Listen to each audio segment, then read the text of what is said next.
They'll make noise. Russell Wilson keeps. Can he reach the end zone? Yes! Seahawks touchdown run from Russell Wilson. Russell Wilson hit as he throws for the end zone. Catch made! Jaron Brown, a Seahawks touchdown. On third down, Russell Wilson throws. Touchdown, Seahawks! Russell Wilson racked up 35.85 fantasy points for the Berserkers, throwing for 295 yards and 2 touchdowns. Wilson was also able to use his feet, running in for 1 touchdown. Chris Carson and David Johnson also came up big for the Berserkers, with Carson putting up 25.73 fantasy points and Johnson putting up 25.94 fantasy points. Devin Bush went super, racking up 7 tackles, 3 assisted tackles, an interception, a fumble recovery, and 1 touchdown for 20 fantasy points. The Berserkers beat the Apollos 189.72 to 142.02.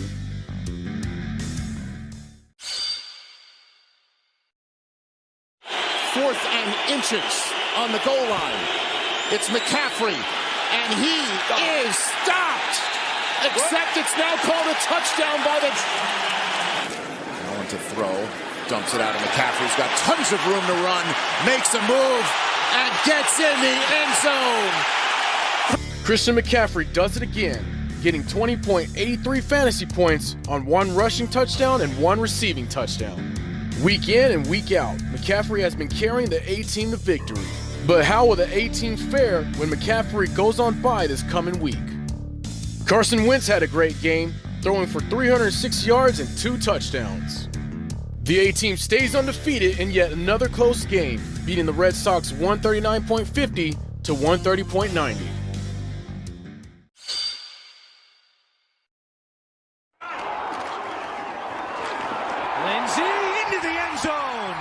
Touchdown, Denver! The Kangaroos get their first victory.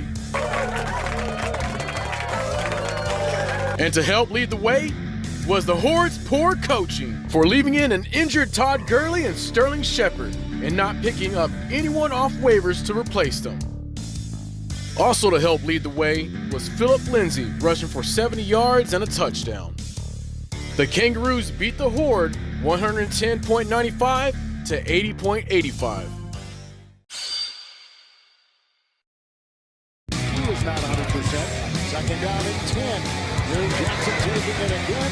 Lead blocked by Boyle. A foot race with Kirkpatrick in the secondary and inside the 40-yard line. Second down, 6. Quarterback will take it himself. Blocked by Snead. He's got the corner. A block by the rookie wide receiver, Boykin. Touchdown! Lamar Jackson had a record-breaking weekend, passing for 236 yards and rushing for 152 yards and a touchdown, putting up 34 fantasy points for the Sharks. Ezekiel Elliott had a great game, rushing for 105 yards and a touchdown, giving the Sharks 25.63 fantasy points. Chris Godwin may have not gotten into the end zone, but he still racked up 20.07 fantasy points on 10 catches for 151 yards. Corey Littleton went super, racking up 14 tackles, 5 assisted tackles, and 1 fumble recovery for 21 fantasy points. The Sharks beat Snatch City 170.27 to 137.82.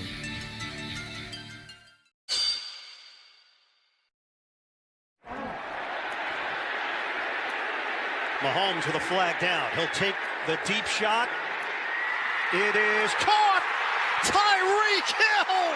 What a play! Touchdown! Mahomes steps up. Mahomes delivers. Touchdown!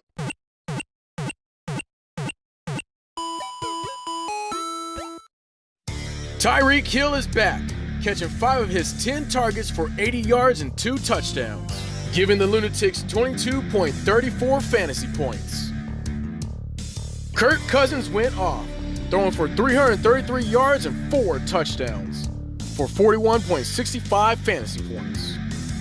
Alshon Jeffrey also helped by putting up 21.07 fantasy points on 76 yards receiving and a touchdown. The Lunatics beat the Savages 153.18 to 129.17. Quick heads up, Legendary Warriors. For those of you who have not read the rules, the Legends of War trade deadline will be Week 10. With Week 7 ahead, that deadline is fastly approaching. So if you want to try and make some trade moves, get them in soon. Waivers, however, will still be active. Here are the rankings after Week 6. In the Sword Division, the Sharks are on top at 5-1, followed by the Berserkers, Red Sox, and Lunatics at 3-3. And in last, the Kangaroos at 1-5. In the Axe Division, the A-Team is undefeated at 6-0. In second is Snatch City at 3-3, followed by the Horde, Apollos, and Savages at 2-4. Here are the matchups for Week 7. The Berserkers battle the Horde. The Red Sox battle the Savages. The Kangaroos battle Snatch City. The Sharks battle the Apollos. And the Lunatics battle the A-Team. Good luck to everyone in Week 7 Legends of War Season 1.